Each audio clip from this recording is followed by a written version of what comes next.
Came to Southeast Missouri State as a men's basketball coach in the 2009 season after spending 13 years at Arkansas State as their men's basketball coach. He's a popular speaker. He's out in the community a lot, does a lot of great things for our community. But some background about Dickie that you may not know is he was a 4-year letter playing as a guard for the Oklahoma State Cowboys basketball team. He was a all-state quarterback, so he's a diverse athlete. Look at him now, he's still very talented. But one of his best stories, I don't know if he's ever told this club, and so Dickie, I'm hoping you'll weave it in, is his roommate at Oklahoma State was a pretty decent guitar player. Although he didn't like his music too much, I don't think, initially. So please help welcome Coach Dickie Nutt.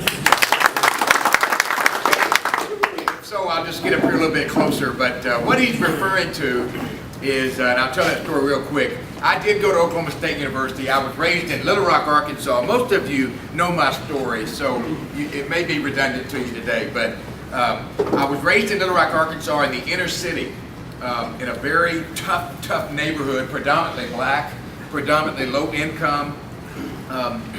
But it was a fun time because we had such a close family. I was born into a Christian home, mom and dad. Dad was so strict, never a party, never a date, nothing. It was all about ball. My dad passed away a few years ago. But anyway, long story short, I go to Oklahoma State, play, and signed at Oklahoma State. And so me going to Stillwater, Oklahoma, you got to know, it was a culture shock for me because it was country. And I thought I was Mr. Soul Train. And so, coming from Little Rock, inner city and all that, so I get my roommate, and first day I'm there, and I introduce myself, and of course they're dying out laughing, running down the hall. Hey, this guy's name is Dickie Nutt. Actually, it's Richard. People call me Dickie, but anyway. So that was a tough time for the first couple of hours, and then I started into my season. And my roommate ran track. Incidentally, we stayed in Iowa Hall, the legendary Hank Iowa Hall. And so I go to practice every day, and every day I got done, I would come back to the dormitory, and we had our cafeteria downstairs, very similar to this room, and we'd go in to eat, and when I got through eating, I would come back up to my room, and my roommate is in there with his roommate playing that stupid guitar, playing that country music. And every day, for about 6 months, I would say the same thing. I'd open the door, and they're both in there, and I'd say, look, you two country guys, out of here, as fast as you can go. And there they went with their guitars. Well, you know who I ran out every day? Garth Brooks. Let me tell you, I can spot talent, can't I? I hired my roommate to drive his buses for $1 million a year. And here I am down here trying to teach block out and rebound. That's my story. You love that story. But anyway, thank you for having me today. Like I said before, I'm a victim of circumstance. I was born in a wonderful home. I have an older brother, Houston. He's 56 years old. He was the head football coach at the University of Arkansas, Ole Miss, and then he was fired at Ole Miss. And now he was hired at CBS. And before you feel sorry for him, I don't feel sorry for him, because every time they fire him, at Arkansas they owed him $3 million, and then he got fired at Ole Miss, they paid him $6 million to leave. And you know, when they fired me at Arkansas State, I owe money at the cashier. I don't understand it. I don't feel sorry for him. He's 56 years old, I'm 54. I have a brother, Danny, he's 52 years old, and he is Houston's assistant, waiting on him to get another job. My youngest brother is a head basketball coach in Arkansas, a Division II school. He got fired at Charlotte Bobcats with Larry Brown, Michael Jordan. He played 6 years in the NBA. We're all mad at him because we are better than he is, and he got to play in the NBA. So we're mad at him. But anyway, like I said, I was born into a wonderful family. I've been very, very fortunate. I got my first job after I graduated from Oklahoma State at Stillwater High School. 3 years as a high school coach, and then I went back to Oklahoma State as an assistant coach for Leonard Hamilton, who's now the head coach at Florida State. And our staff was Tim Carter, who's the head coach at South Carolina State, and Bill Self. And we were all together, and we all know about Bill Self in the career that he's having. And so, and I went from there. One day, Coach Hamilton called me in and said, Coach Nutt, you're going to Arkansas State. And I said, no, I want to stay here with you. He said, no, I'm going to Miami, you're going to, and that's what he did. He directed us to what we were doing. I was 25 years old. He said, no, you're going to Arkansas State. And so I did. And next thing you know, I was there as an assistant coach, and we had some good years. And it's ironic that I tell you this story because in 1995, we weren't doing so good at Arkansas State. We had some problems. We had a couple of bad years. And all of a sudden, we knew that we were going to be done at Arkansas State. My head coach was getting ready to be fired. And so I got a call from the one and only Ron Shoemate, of all people, right here in Southeast Missouri. I said, Coach Shoemate, what can I do for you? And he said, Coach Nutt, I want you to come work for me. And I said, I'll be glad to. And so my wife and I packed our bags and packed our office. And right before we left town, the administration came in and said, Coach Nutt, here's what we want you to do at Arkansas State. We want you to be the head coach for 1 year while we look for a big-time coach. And my ego's not very big, and I thought about it. I'll take it. Now, keep in mind now, you're going to work for your same salary, $28,000 a year. You're only going to have one assistant. You guys are last in the Sun Belt. You're averaging about 500 fans a game. But do you want it? Yes, I'll take it, no problem. Somehow or another, we won 9 games. He said, hey, you did pretty good. I tell you what we're going to do. We're going to move your salary up to about $30,000 a year. And we're going to let you do it 1 more year. And so I go home, and I was so excited, and I told my wife, I said, Kathy, they're going to let us do it 1 more year. You know, and she said, great, we're going to get it right. I said, 30,000. She said, oh, whoopie. Always trying to tear us down, right? But anyway. Somehow or another, we won 15 games, and they said, Coach, 1 more year. Well, that 3rd year, we won the Sun Belt. We won 20 games. We got beat in the first round of the tournament. So they gave me a contract, finally got on our feet a little bit. 4th year, not only did we win the Sun Belt again, we went to the NCAA tournament, first time in school history. And then fast forward that for 13 years, I had offers to go that year in different schools, but I loved Jonesboro, Arkansas, and I felt like we had a good team coming back. They offered us a lot of money, and so we stayed in 13 years. And you know, they say that you lose 10% of your popularity, 10% of your friends, and your support every year. Well, I was there 13 years, so do the math on that. So regardless of that, I was, and not that it means anything to anybody, but at Arkansas State, I was the winningest coach in the Sun Belt. I was behind Gene Bartow, by the way. I was 2 games away from being the winningest coach at Arkansas State. Not that it meant anything to anybody except me, but I tell you what, we took a spiral. And first one thing happened, then another. ACL problem. I had my best player got hurt. Another player got in trouble. Another player got suspended, and we lost 6 games in a row. And next thing you know, I was fired, and that was it. And that was a hard time for me because all my life, all I've ever done was coach. And at Arkansas State was a very difficult level, very similar to this one. I'm going to talk about our team in just a minute. But it was a difficult level, and it's hard to keep it going. It's a lot of roller coasters, but anyway, I was fired, and I thought, well, I have a few offers. I had one immediately, and we went down, my wife and I went down, and we interviewed, and we walked the campus, and I walked away, and I called the AD, and I said, no, thank you, I can't do it. We went to another one within a few days, and I just thought, well, I'm just going to take a year and maybe just watch my son play. And he's in high school, and I thought I would just take some time off and take the weight off my shoulder. Well, little did I know how much I would miss coaching basketball. Because in January and February, I was chomping at the bit. I was spending a lot of time with Bill Self, Barry Henson, my closest guys, Calipari over at Kentucky, and spend 2 and 3 days with them at their homes and watch what they do. And I was on the verge of taking a job at University of Kansas with Bill as a basketball operation guy, basically an assistant AD, but I had that desire to coach. In February, I think it was February the 1st is when I got my first call from a guy named John Schaefer. He was the athletic director here. He's retired since, but out of the clear blue, he just calls me and says, Coach, are you interested in this job? And I said, absolutely, I'm ready to coach. I can help somebody. I don't know who, but I can help somebody. I'm convinced of that. And he said, well, I want to share a few things with you in our program. And I've never met John Schaefer. I didn't know him. I never met him. If he walked in this door, I never knew him. But the day I met him is the day he hired me.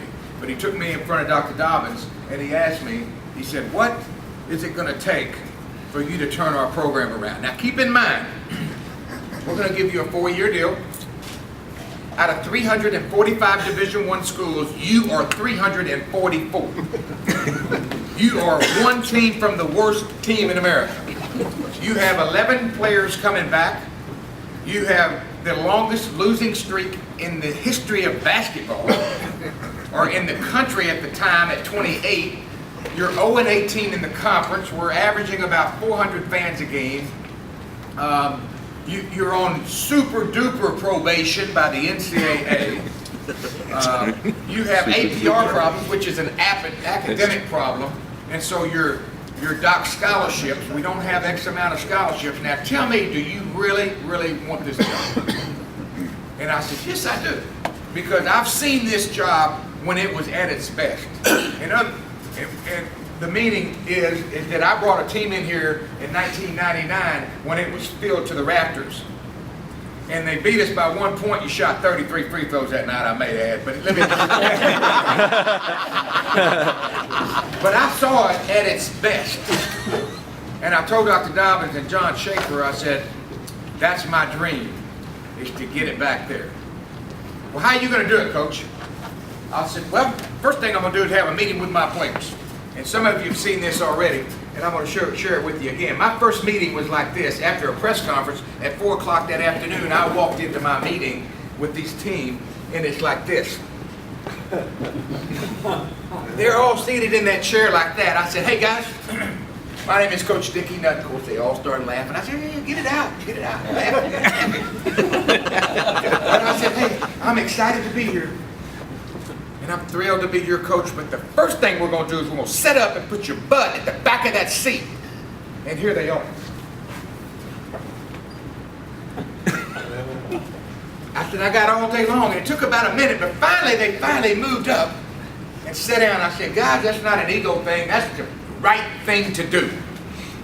And I said, the next 2 weeks, you are going to prove to me whether you really want to be on this team again. Whether you want to be on this team. So you set up a meeting with my secretary and you start coming in the next 2 weeks and we'll talk about your future. I had 11 guys. The first one came in with his pants hanging down about right here. I said, hey, pull your pants up. He said, oh, hold on, Coach.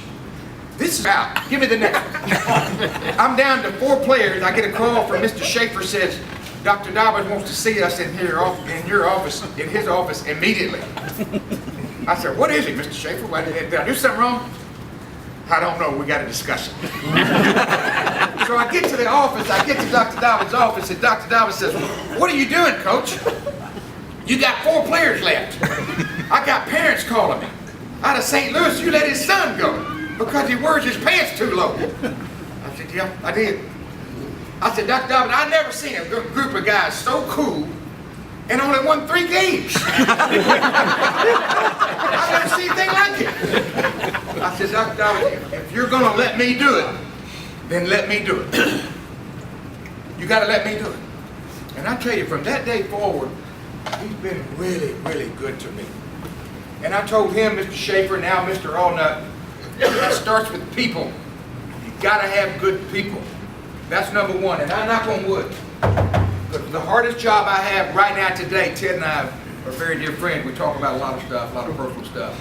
And I was just telling him this morning, we were speaking at a school this morning, he was with me. And I tell him the toughest part of my job right now is keeping our guys out of trouble. Just keeping them out of trouble. I got some that can walk by and just invent trouble. It don't make any difference. I mean, he could be in the classroom, and I'm telling you, I'm going to get an email from his professor or whatever, but it's a lot of influence out there.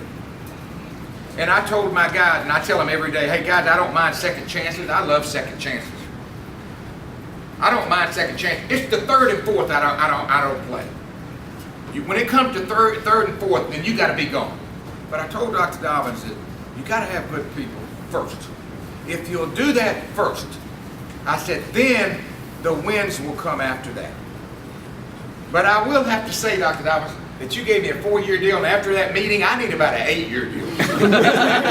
Because it's been that hard. But let's rewind. Let's fast forward 4 years. We've had 4 years of recruiting.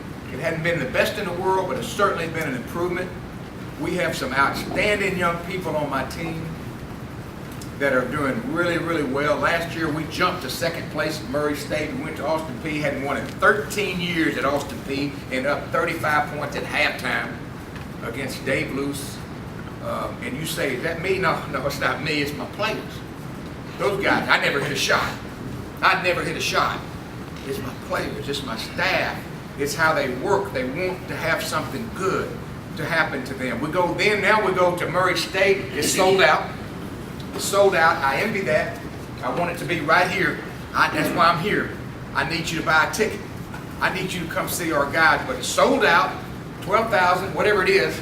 It's their senior night. They've got 2 guys going to the NBA, and I mean, they're walking around there cocky as they ever have before. I've never seen anything like it in warm-ups. They were some kind of cool. They had their shirt tailed out. They had headbands everywhere. I mean, it was unbelievable how cool they were. I got in before the game and in the dressing room, and I said, hey guys, I'm gonna tell you right now, we hadn't won over here in many, many years. They say we won 1 out of the last 50 times over here, or something like that. I don't know what it was. I'm just kind of guessing. I didn't really know. But I said, I see a real bad look on their team down there. I said, it's a look of cool. My guys know that cool will get you beat. Cool will get you beat. I tell my guys every day, hey, does anybody know the rapper Lil Wayne? He makes me sick, but anyway. Anyway, I tell my guys every day, you're not playing for Lil Wayne. You're not playing for Lil Wayne. You're playing for me. You're playing for Dr. Dobbins. You're playing for Mr. Allnut. You're playing for our season ticket holders. You're playing for your university. But I see a real bad sign down there at Murray State. And I don't know what's going to happen, but they better lace them up real tight because we're going to get at them. And I had that locker room just about where I wanted.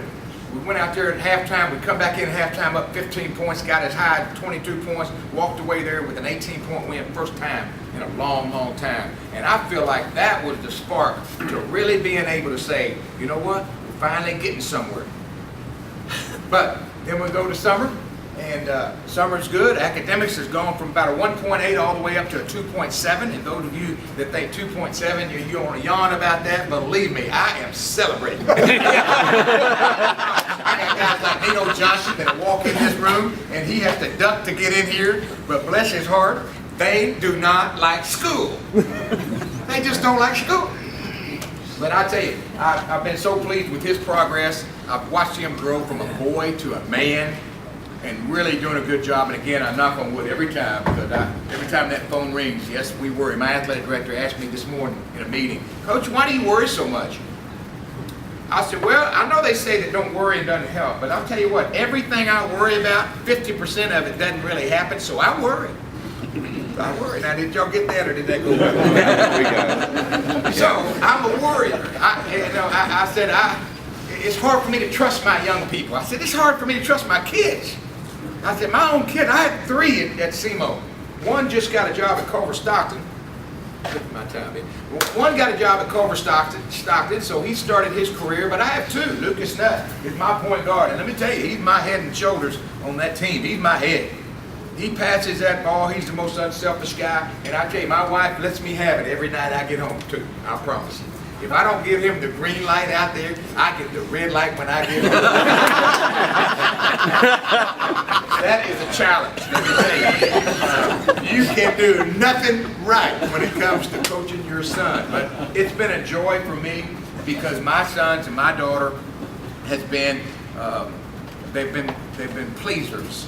When I say, no, you're not going there, then you're going to be in at 10 o'clock, yes sir, Dad. I mean, that's what they have done, and I've been very appreciative to that, and that goes back to my wife, Kathy. But long story short, again, about my players, I feel like we have some good talent on our team, probably the most talented team in our league.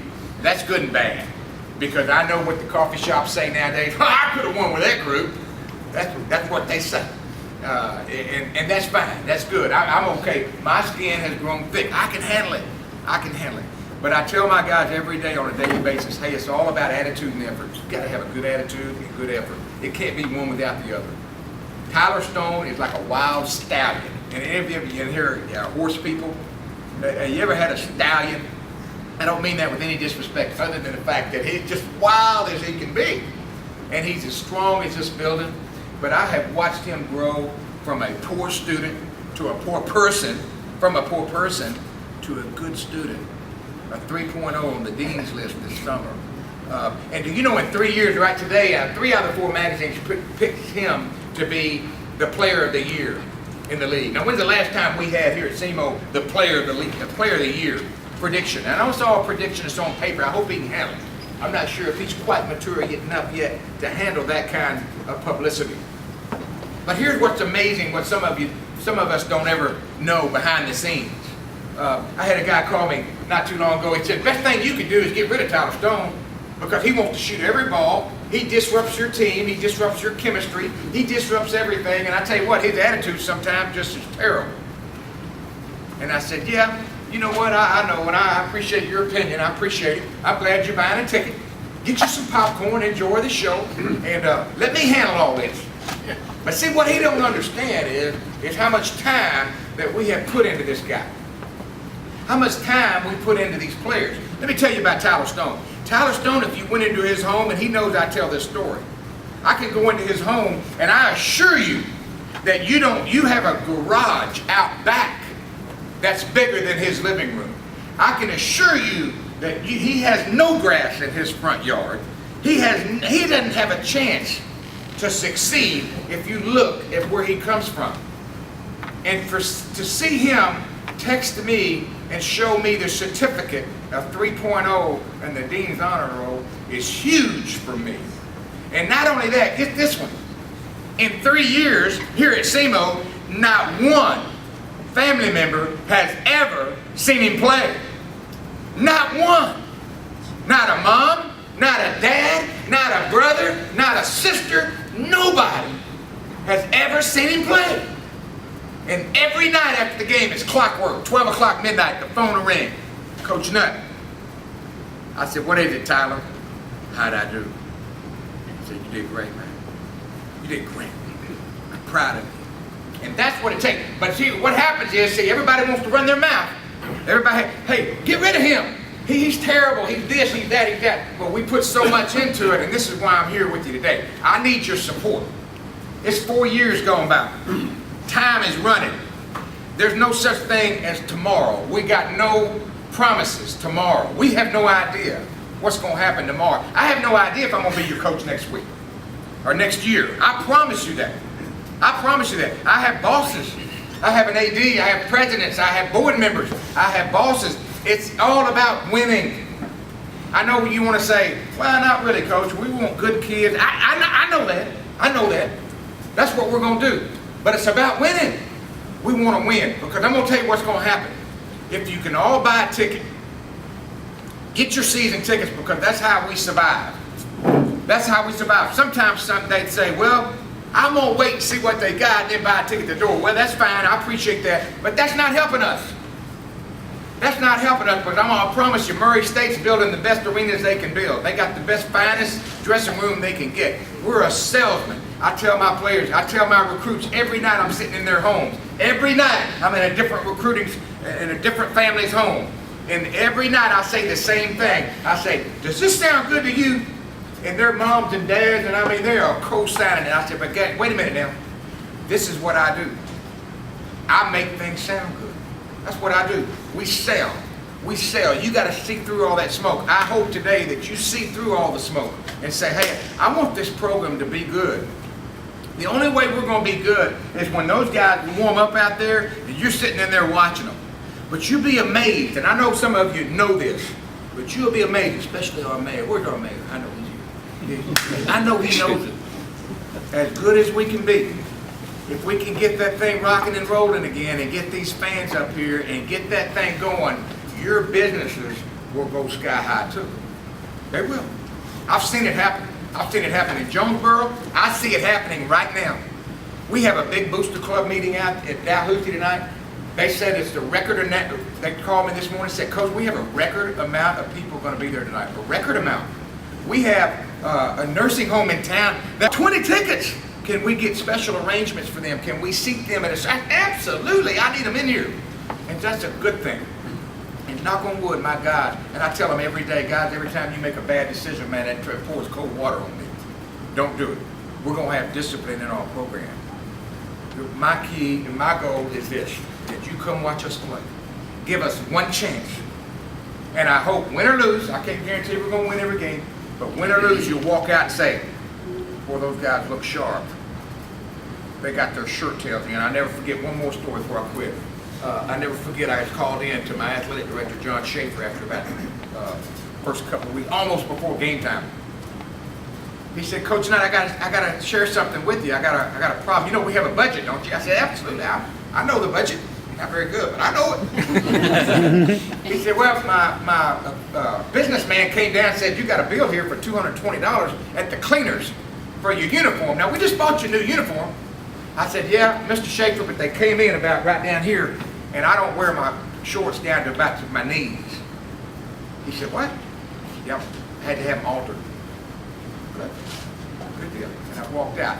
And I want you to appreciate that. And I don't mean that for me. It's not an ego thing. I just want you to walk away. If you got a friend with you watching the game, I want them to walk away and say, I tell you what, they got beat. Well, they played hard.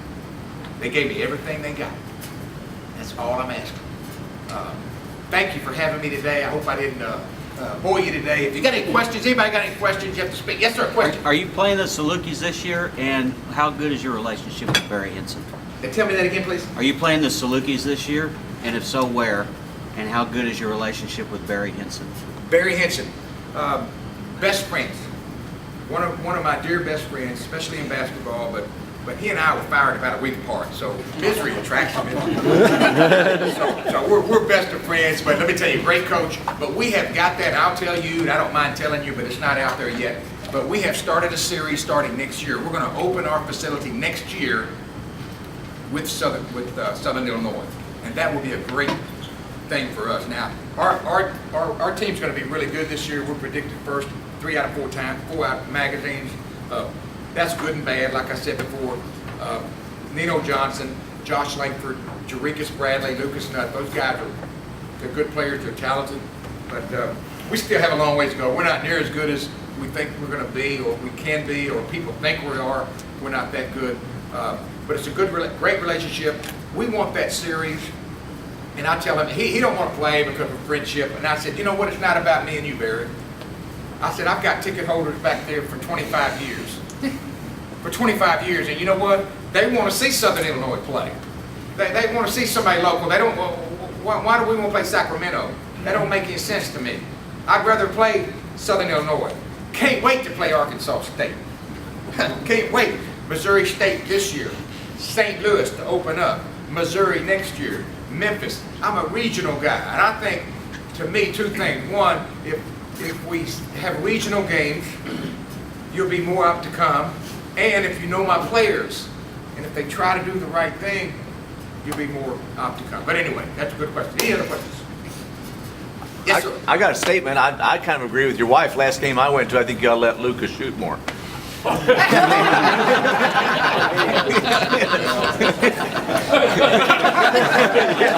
your popcorn, Skip.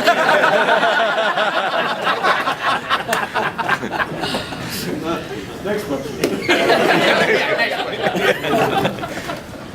Any other questions? Thank you very much for having me.